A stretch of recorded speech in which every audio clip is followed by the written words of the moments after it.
पिछली बार हमने कहानी को एक ऐसे मोड़ पर छोड़ा था जहां सवाल ही सवाल थे। एक शरीफ डॉक्टर और एक शैतान के बीच का वो अजीब रिश्ता। डॉक्टर जेकिल का वो खोखला यकीन कि वो जब चाहे हाइड से छुटकारा पा सकता है, और मिस्टर अटरसन का वो वादा जो उन्होंने भारी मन से किया था। तो क्या जेकिल सच में हाइड को कंट्रोल कर रहा है या फिर खेल उल्टा है? आज उन सवालों के जवाब मिलने शुरू होंगे, लेकिन ये जवाब सुकून नहीं बल्कि खौफ लेकर आएंगे, क्योंकि अब तक जो नफरत और बुराई सिर्फ महसूस हो रही थी, वो अब लंदन की सड़कों पर खून बहाने वाली है।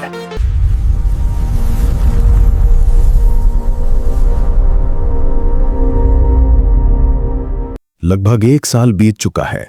मिस्टर हाइड का नाम जैसे धुंध में खो गया है, लेकिन अक्टूबर की एक रात लंदन एक ऐसे वहशी जुर्म से दहल उठा जिसने पूरे शहर में सनसनी फैला दी। और मामला और भी संगीन इसलिए था क्योंकि मरने वाला एक बहुत ऊंचे पद का सम्मानित व्यक्ति था। इस जुर्म की एक ही गवाह थी, नदी के पास एक घर में रहने वाली एक अकेली नौकरानी। रात के 11 बजे जब वो सोने के लिए ऊपर अपने कमरे में गई तो उसने देखा कि आसमान साफ है और पूरी चांदनी रात खिड़की से दिखने वाली गली को रोशन कर रही है। वो अपनी खिड़की के नीचे रखे बक्से पर बैठ गई और ख्यालों में खो गई। वो बाद में रो रो कर बताती थी कि उस पल उसे दुनिया से और इंसानों से इतना सुकून कभी महसूस नहीं हुआ था। और तभी उसकी नजर गली में आते एक बुजुर्ग खूबसूरत शख्स पर पड़ी जिनके बाल सफेद थे, और उनसे मिलने के लिए सामने से एक दूसरा बहुत छोटे कद का आदमी आ रहा था। जब दोनों आमने सामने आए तो बुजुर्ग शख्स ने बड़ी तहजीब से झुककर उनसे बात की। चांद की रोशनी में उनका चेहरा चमक रहा था, जिस पर एक पुरानी दुनिया की मासूमियत और शराफत थी। फिर नौकरानी की नजर दूसरे आदमी पर गई और उसे देखकर वो चौंक गई। ये वही मिस्टर हाइड था जो कभी उसके मालिक से मिलने आया था और जिसे देखकर उसे सख्त नफरत हुई थी। हाइड के हाथ में एक भारी बैंत थी जिससे वो खेल रहा था, पर वो बुजुर्ग की बातों का कोई जवाब नहीं दे रहा था। ऐसा लग रहा था कि वो बड़ी मुश्किल से अपना गुस्सा काबू कर रहा हो। और फिर अचानक हाइड के अंदर जैसे कोई ज्वालामुखी फट पड़ा। A great flame of anger. वो पैर पटकने लगा, बैंत हवा में लहराने लगा और नौकरानी के शब्दों में पागलों जैसी हरकतें करने लगा। वो बुजुर्ग हैरान होकर एक कदम पीछे हटे और बस उसी पल मिस्टर हाइड ने सारी हदें पार कर दी।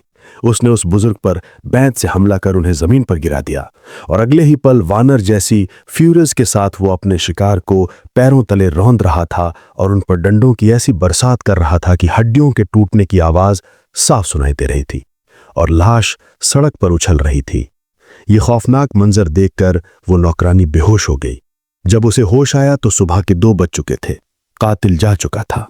बस गली के बीच में सर डेनवर्स कैरे की लाश पड़ी थी, जिसे पहचानना भी मुश्किल था। कत्ल में इस्तेमाल हुई बैंत, जो एक मजबूत और भारी लकड़ी की बनी थी, इस हैवानियत के जोर से बीच में ही टूट गई थी। लाश के पास से एक पर्स और सोने की घड़ी तो मिली, पर कोई कागजात नहीं मिले, सिवाय एक बंद लिफाफे के जिस पर नाम और पता था मिस्टर अटरसन का।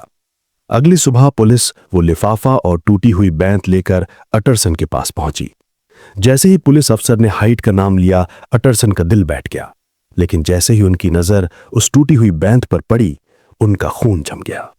टूटी और खराब हालत में होने के बावजूद उन्होंने उसे पहचान लिया। ये वही बैंत थी जो उन्होंने कई साल पहले हेनरी जेकिल को तोहफे में दी थी। अटरसन ने पुलिस को हाइड का पता दिया और उन्हें उसके सोहो वाले घर ले गए। घर की देखभाल करने वाली बुढ़िया ने बताया कि हाइड रात में देर से आया था, पर 1 घंटे से भी कम वक्त में वापस चला गया। जब पुलिस ने उसके कमरों की तलाशी ली तो पता चला कि उन्हें हाल ही में जल्दबाजी में खंगाला गया था। कपड़े जमीन पर बिखरे थे, दराजें खुली थीं और अंगीठी में राख का ढेर था, जैसे कई कागजात जलाए गए हों। राख के नीचे से एक जली हुई हरे चेकबुक का सिरा मिला और दरवाजे के पीछे बैंत का दूसरा टूटा हुआ हिस्सा पड़ा था। पुलिस को यकीन हो गया था कि हाइड ही कातिल है, लेकिन एक समस्या थी। हाइड को पहचानने वाले बहुत कम लोग थे। उसकी कोई तस्वीर नहीं थी, और जो उसे पहचानते भी थे वो सब भी उसके हुलिये के बारे में अलग अलग बातें बताते थे। सिर्फ एक बात पर सब सहमत थे, उसे देखकर एक ऐसी अनकही डिफॉर्मिटी का खौफनाक एहसास होता था जिसे कोई बयान नहीं कर सकता। तो अब तस्वीर और भी साफ हो चुकी है। कातिल हाइड है, लेकिन कत्ल का हथियार वो डॉक्टर जेकिल का है। क्या हो रहा है ये सब? क्या जेकिल ने हाइड को कत्ल के लिए उकसाया, या फिर वो उसे बचाने की कोशिश कर रहा है? जवाब जानने के लिए अटरसन सीधा पहुंचे डॉक्टर जेकिल के घर, लेकिन मेन गेट से नहीं बल्कि उस बिल्डिंग में जहां डॉक्टर जेकिल की लेबोरेटरी थी। अटरसन ने जेकिल को अंगीठी के पास बैठे पाया। वो बहुत ज्यादा बीमार लग रहे थे, जैसे मौत के करीब हों। जेकिल ने कांपते हुए कहा कि उसने हाइड के बारे में अखबारों में पढ़ा है। फिर उसने कसम खाकर कहा कि मैं भगवान की कसम खाता हूं अटरसन कि मैं उसे फिर कभी नहीं देखूंगा। मैं अपनी इज्जत की कसम खाता हूं कि इस दुनिया में मेरा उससे कोई लेना देना नहीं है, सब खत्म हो गया। उसने यकीन दिलाया कि हाइड अब कभी नहीं मिलेगा। फिर जेकिल ने अटरसन को एक खत लिया। यह खत अजीब सीधी लिखावट में था और इस पर एडवर्ड हाइड के दस्तखत थे। इसमें लिखा था कि डॉक्टर जेकिल को उसकी सुरक्षा की चिंता करने की जरूरत नहीं है, क्योंकि उसके पास भागने का एक पक्का रास्ता है। जेकिल ने बताया कि खत का लिफाफा उसने जला दिया है, जिस पर कोई पोस्ट की मुहर नहीं थी। खत हाथ से पहुंचाया गया था। लेकिन जब अटरसन ने बाद में नौकर पूल से पूछा तो उसने साफ कहा कि उस दिन डाक से सिर्फ सर्कुलर्स आए थे, कोई खत हाथ से नहीं दिया गया था। अटरसन का शक और भी गहरा हो गया। इसका मतलब खत लेबोरेटरी के दरवाजे से आया था, या ऐसा लगता है कि लेबोरेटरी के अंदर ही लिखा गया था। उस रात अटरसन ने खत अपने हेड क्लर्क मिस्टर गेस्ट को दिखाया, जो लिखावट के एक्सपर्ट थे। गेस्ट ने कहा, यह पागलपन नहीं है, पर लिखावट बहुत अजीब है। ठीक उसी वक्त नौकर डॉक्टर जेकिल का एक डिनर इनविटेशन लेकर आया। गेस्ट ने वो नोट मांगा और उसे हाइड के खत के बगल में रखकर ध्यान से देखने लगा। कुछ देर बाद उसने दोनों कागज वापस कर दिए। अटरसन ने बेचैनी से पूछा, तुमने उनका मुकाबला क्यों किया?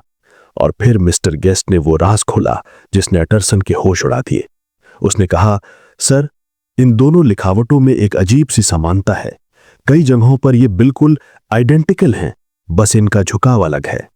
अटरसन के कानों में ये शब्द गूंज रहे थे। उन्होंने उस रात खत को अपनी तिजोरी में बंद कर दिया और उनका खून रगों में ठंडा पड़ गया। उन्होंने सोचा, क्या हेनरी जेकिल एक कातिल के लिए जालसाजी करेगा?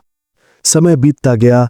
हाइड ऐसे गायब हो गया जैसे वो कभी था ही नहीं, और उसके गायब होते ही डॉक्टर जेकिल की जिंदगी में एक नई बहार आ गई।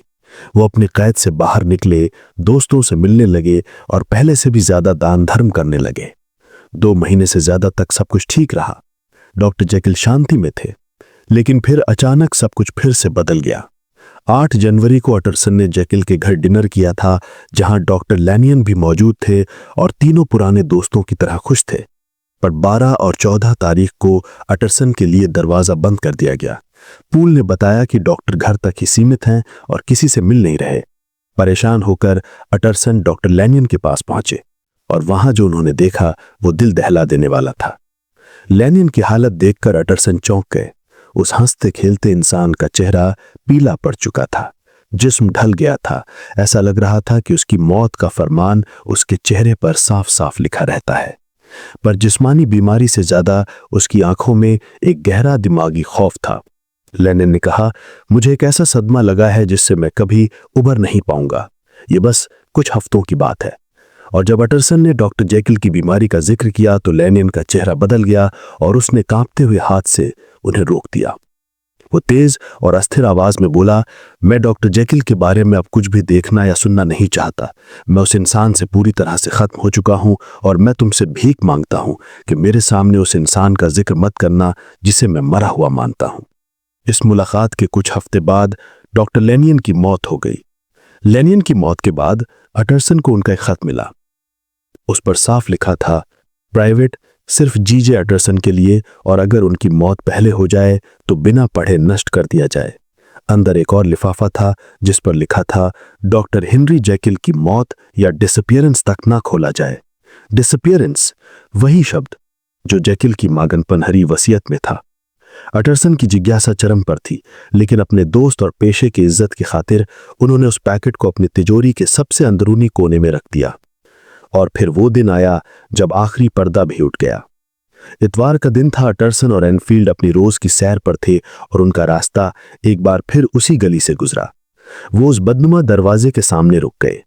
एनफील्ड ने कहा, चलो कम से कम वो कहानी तो खत्म हुई। अब हम मिस्टर हाइड को दोबारा कभी नहीं देखेंगे। बातचीत में उन्हें पता चला कि वो दरवाजा डॉक्टर जेकिल के घर का पिछला रास्ता है। अटरसन ने कहा, चलो अंदर अहाते में चलकर खिड़कियों पर एक नजर डालते हैं। मैं बेचारे जेकिल के लिए बहुत परेशान हूं। 3 खिड़कियों में बीच वाली आधी खुली हुई थी और उसके पास ही एक उदास कैदी की तरह बैठे हवा खाते हुए अटरसन ने डॉक्टर जैकिल को देखा। वो बहुत उदास लग रहे थे। अटरसन ने उन्हें बाहर आकर साथ टहलने के लिए कहा, पर जैकिल ने मना कर दिया। मैं हिम्मत नहीं कर सकता, लेकिन आप लोगों को यहां देखकर बहुत खुशी हुई। वो मुस्कुराए और कहा, शायद सबसे अच्छा यही है कि हम यहीं नीचे से बात करें। लेकिन ये शब्द उनके मुंह से मुश्किल से निकले ही थे कि उनकी मुस्कुराहट चेहरे से मिट गई और उसकी जगह एक ऐसे खौफ और नाउम्मीदी के भाव ने ले ली जिसे देखकर नीचे खड़े दोनों सज्जनों का खून जम गया। उन्होंने वो चेहरा सिर्फ एक पल के लिए देखा, क्योंकि खिड़की तुरंत जोर से बंद कर दी गई। लेकिन वो एक झलक ही काफी थी। वो दोनों बिना एक शब्द कहे उस अहाते से, उस गली से निकल गए। दोनों के चेहरे पीले पड़ चुके थे और उनकी आंखों में वही भयानक खौफ था। आखिरकार अटरसन ने चुप्पी तोड़ी। उन्होंने सिर्फ इतना कहा, भगवान हमें माफ करे, भगवान हमें माफ करे। उन्होंने खिड़की में ऐसा क्या देखा जिसने उनके खून को जमा दिया? डॉक्टर जैकिल के मुस्कुराते हुए चेहरे पर अचानक ऐसा कौन सा खौफ उतर आया था जिसने दोस्ती, शांति और जिंदगी के हर मायने को एक झटके में तबाह कर दिया?